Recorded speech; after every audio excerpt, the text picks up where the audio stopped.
Welcome to this week's One Image My Edit. So this week I'm going to be showing you how to create an urban grunge look to your images. So this is quite a straightforward process. It's not as difficult as it may seem, and again it's just about manipulating the highlights and shadows and then delving into the colors so you can create something that has quite a high impact. So if you look at the before and after on this image, you'll see what I mean. And I know it's One Image My Edit, but I wanted to show you another one just to show you how cool this preset is and how you can actually do this to your images so you get this lovely urban industrial look. And you can use it for anything. You can use it for architectural stuff, you can use it for portraits, you can use it for pretty much anything you want. So okay, I'm going to reset this then, but if you look there, there's the before and after. I'm going to reset this and walk you through the process. So first thing we want to do then is we want about darkening this image. So we just want to bring the exposure down, and not a lot, to about minus 0.20, around there. And we want to add some lovely contrast to it because this is going to be a very high contrast image. So put that up to around 50. And again, depending on your image, you won't necessarily have to, these numbers aren't exact, okay? They're just a guideline for you. Highlights, I'm going to bring that down to around minus 20, around there, 23, 24. That's good, just suppressing them highlights a little bit.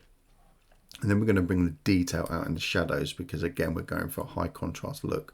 So I'm going to bring them right up to around 46, 47, around there. And then we're going to bring the whites down and then bring the blacks up. So I'm going to bring the whites quite heavily down actually to around 80, 82. I think it's quite good there because it just suppresses this a little bit more. Like I said, your image, you may not have as much white in, so you might not need to have to go that far. And then just bringing these blacks up. So again, we're going to go around 60, 61, 62, around there. That's it. And that's just giving us the start of the image with regards to bringing these whites down and pushing the shadows up so we can get that contrast going. And then to help that along, let's add some clarity. So I'm going to push that right up to around 60, 62, 63, around there. So that's going to help a lot. If we just look at that before and after there, you can see we're starting to get these tones that we want and this lovely contrast. So with the dehaze, let's add a little bit of that into it as well. So around 20, 21, I think would be good for this, about there, which is quite nice. And then what I'm going to do is bring the vibrance right up because I want this to still be quite a punchy shot, but we're going to manipulate the colors in a minute. But we just want to push that vibrance up just so we can get this little bit of life back into the image, and then just slightly bring the saturation down. Again, you can play with that yourself and pull this down further if you want to. Then the next thing is getting a nice contrast on the tone curve. So that's what the tone curve will give us, is a contrasting tool. So I'm just going to click in the middle and then click here. And the reason why I do that is because if I make an adjustment here, it's only going to work within this area. It's not then going to affect the rest, which are the whites up here. So we're isolating the grays and the blacks. So I'm going to pull the black up so we get that lovely matte effect, and I want it to be quite a steep curve there. Maybe just tweak that up a little bit there, and maybe just tweak that a little bit there. You probably won't have to, but this is quite a flat image, so I want that to be quite high. So that gives us a really nice contrast. Okay, it's quite a sharp contrast, you can see there, and by pushing that up we're bringing out the matte effect of the black, so that works really well. Okay, so we're going to go to the hue, saturation and luminance. So let's start with the hue to start with. So the red, I'm going to bring that down. I'm going to bring that down to around minus 15. The orange, I'm going to bring that down to about minus 10. The yellow, I'm going to completely take out. Okay, and the rest I'm going to leave. All right, so we're working with these primary colors mainly. So the saturation, again, that's going to take quite a lot of saturation out of the images because they're getting that urban look. It doesn't have a lot of color in it. So let's bring this down, see what it looks like around 50. Yeah, that looks good. Orange, again, bring that down, probably not as much, around 24, 25. The yellow, again, bringing that down, probably a little bit more, around minus 31, something like that. And then the rest I'm going to completely take out. So take the green out, take the aqua out, take the blue out, take the purple out, take the magenta out, and you can see straight away the magic has almost happened there. We've just playing around with them colors, but we're not finished yet. So that's quite nice. Let's go to the luminance, so the brightness of these colors, and because we've pulled some of these out, I just want to put a little bit of brightness back in them. So the red, I'm going to go not as high as the others because it's a strong color, so probably around 14, 15, I think. The orange, a little bit higher than that, so around plus 25, and the yellow probably 25 as well. Yeah, so that just gives us a little bit of brightness back. I'll probably push this red up a little bit more, actually, just to give it a little bit more punch. There we go. So that's quite nice. So let's go to the color grading now, and what we're going to do is just add some color into the highlights and shadows. Nothing too fancy. So the shadows, we're going to select a hue. So to do that, we can just literally click anywhere and drag, and you can see we've got the hue number here. Okay, so these numbers correlate to specific colors. All right, so I'm going to go around the 2 sort of 100 mark, which is this blue. So I think around there, about 223. So that's quite a nice blue, but then I'm just going to bring that saturation back a little bit because I don't think it needs to be that bright. So I'd say about 10 or 11, something like that. That's quite nice. So it's only a slight hint of color within there. So let's do the same with the highlights.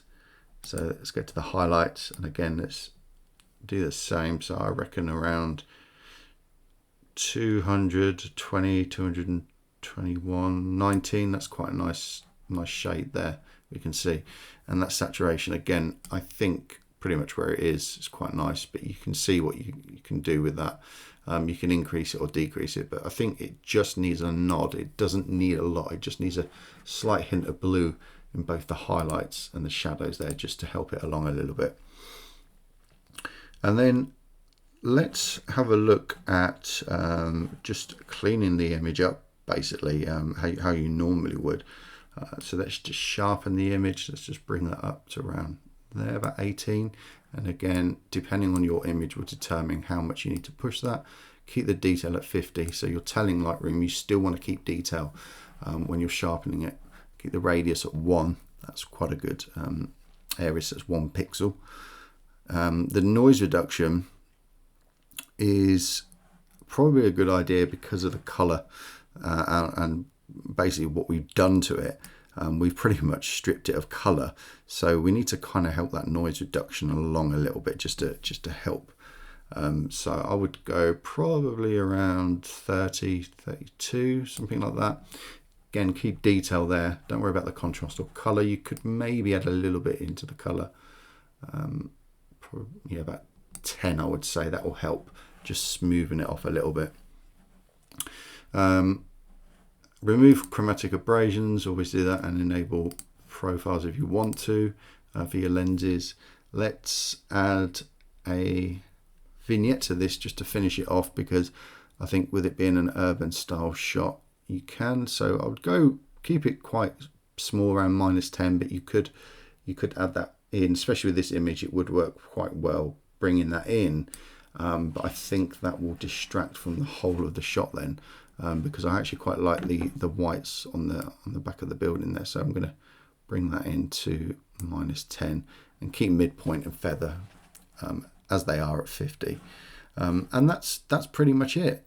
That is the finished article. Again, you can tweak this. You can go back and play around with some of the different settings. So again, I said at the beginning about the saturation. We could bring some of that saturation down a little bit. If we carry on going, we're obviously going to get pure black and white. If we push that up, then we're going to start brightening it up So around -10 is usually good because it's enough. But I think with this one, I would probably go around -14 or 13. So it's a little bit in between.